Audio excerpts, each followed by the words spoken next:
Allahu Allahu Allahu Allah Allahu Allahu Allahu Allah. Saya pribadi merasa sangat malu ketika saya mengaku muslim, saya pakai aksesoris yang menunjukkan keislaman saya, apalagi kalau saya membanggakan keislaman saya. Aksesoris kalau saya membanggakan keislaman saya. Jangankan membanggakan, hanya pakai aksesoris keislaman. Apa aksesoris keislaman?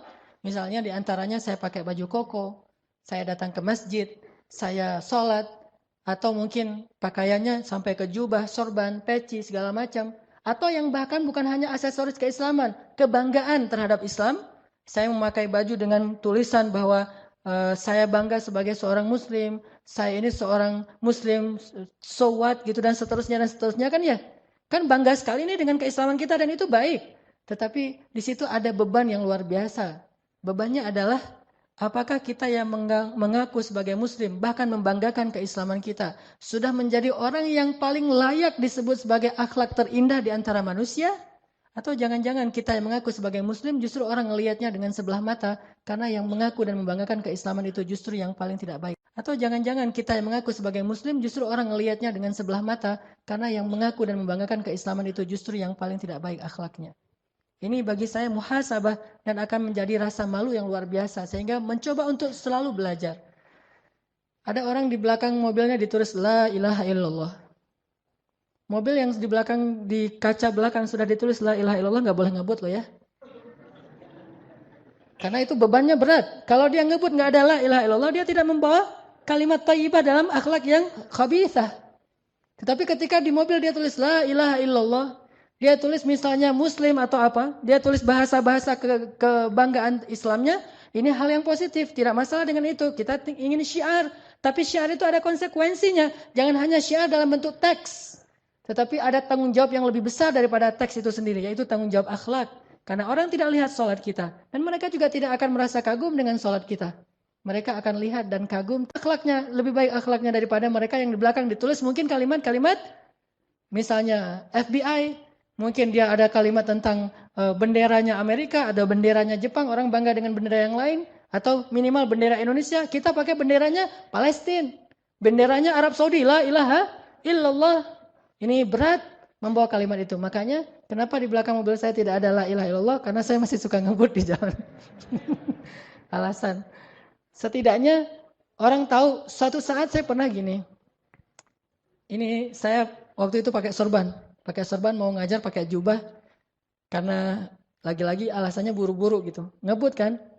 Karena macet, jalannya tuh udah stuck banget. Akhirnya saya ngambil jalur yang arah berlawanan. Dan dipancing sama angkot sebetulnya. Saya ngikutin angkot aja, jalur yang berlawanan. Pas ngikutin angkot, angkotnya langsung bisa masuk, saya ketinggalan di belakang. Dan kemudian di depan udah ada mobil, angkotnya langsung bisa masuk, saya ketinggalan di belakang. Dan kemudian di depan udah ada mobil yang berlawanan masuk. Dan mobilnya kebetulan mobil mewah. Lalu setelah itu saya buka kaca tuh mau minta maaf kepada dia, dia juga buka kaca, langsung dia teriak di wajah saya dengan kalimat dari kebun.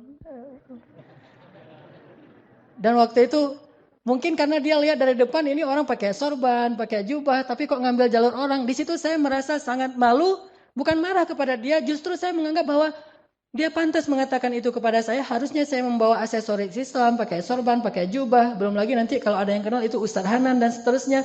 Berarti saya harus lebih baik akhlaknya daripada mereka.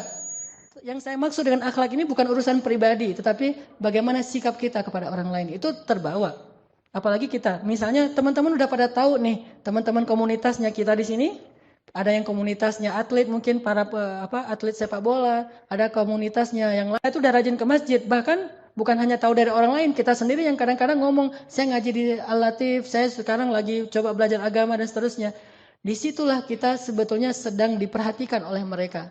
Kalau mereka memperhatikan kita, jangan buru-buru menjudge mereka bahwa mereka itu sedang curiga sama kita, menjelek-jelekan kita, enggak. Mereka sedang memperhatikan, apakah yang sudah mengaku hijrah ini lebih baik akhlaknya atau tidak. Kalau lebih baik, maka saya akan ikut dia. Kalau yang sudah hijrah ini, yang sudah belajar agama ini lebih mengalah, lebih sabar, lebih mudah memaafkan, lebih lebar senyumnya daripada yang lain, maka saya akan ikut dia. Tetapi kalau yang sudah mengaku berhijrah ini kemudian yang dulunya suka tersenyum sekarang mulai manyun, saya tidak akan ikut dia. Kalau yang dulunya dia orangnya asik sekarang mulai jaim, saya tidak akan ikut dia. Kalau dulunya orangnya sangat toleran sekarang orangnya sangat strike gitu, saya tidak akan ikut dia. Ternyata akhlak kita itulah yang akan menarik mereka untuk ikut sama-sama menikmati hidangan Allah di dalam masjid. Fenomenal tentang ikut dia. Ternyata akhlak kita itulah yang akan menarik mereka untuk ikut sama-sama menikmati hidangan Allah di dalam masjid.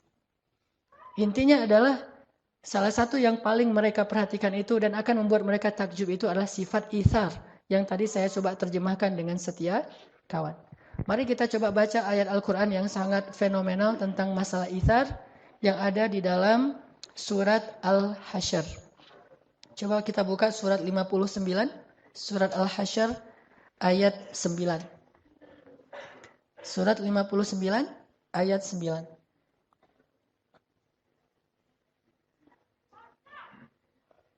Surat Al-Hasyr surat 59 ayat 9.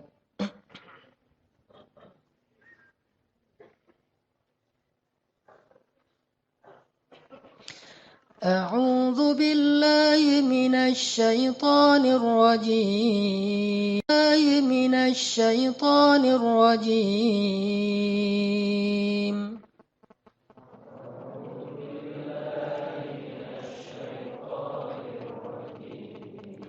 Bismillahirrahmanirrahim.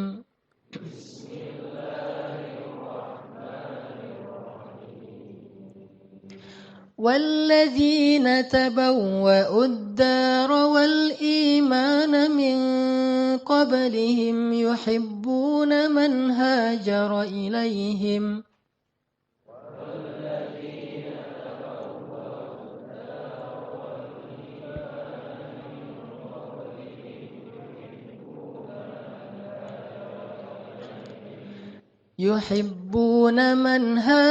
إليهم ولا يجدون في صدورهم حاجة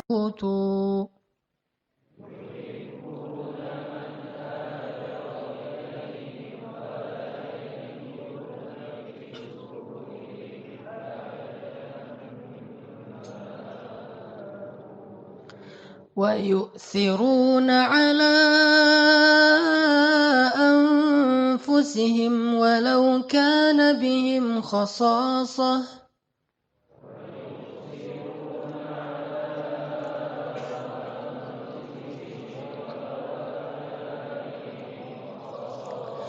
ومن يوق شح نفسه فأولئك هم المفلحون.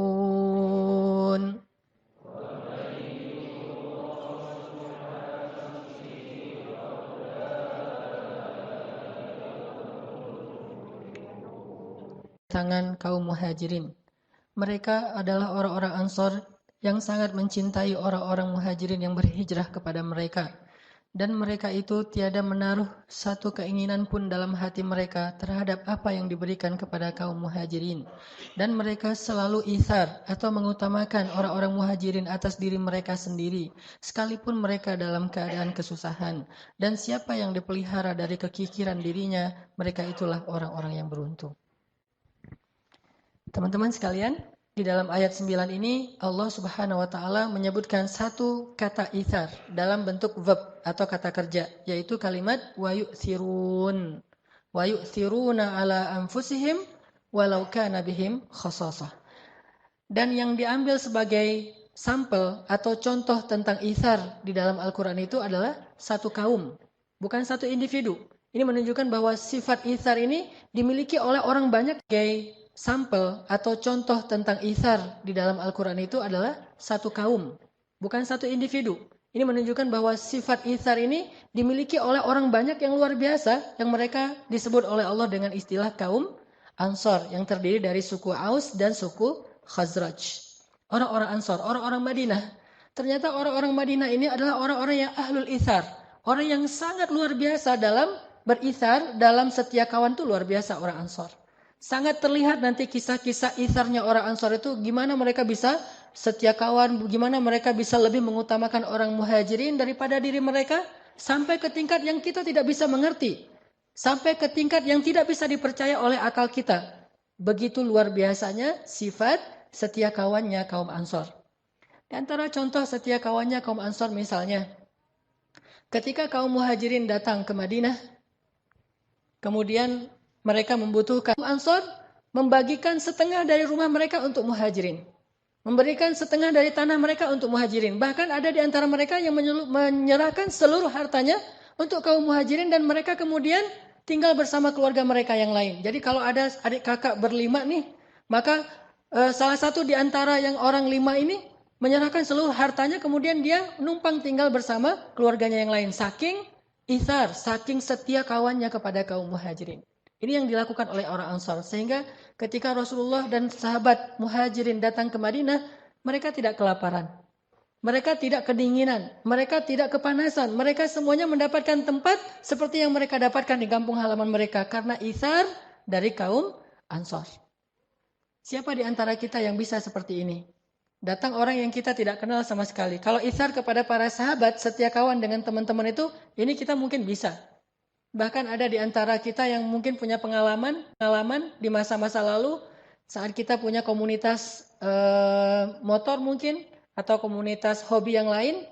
Ketika ada teman kita yang misalnya anak Vespa nih, ada temannya jalan dari Bandung ke Pangandaran, sampai di daerah Pangandaran atau katakanlah misalnya Garut aja atau Tasik gitu, Vespanya mogok.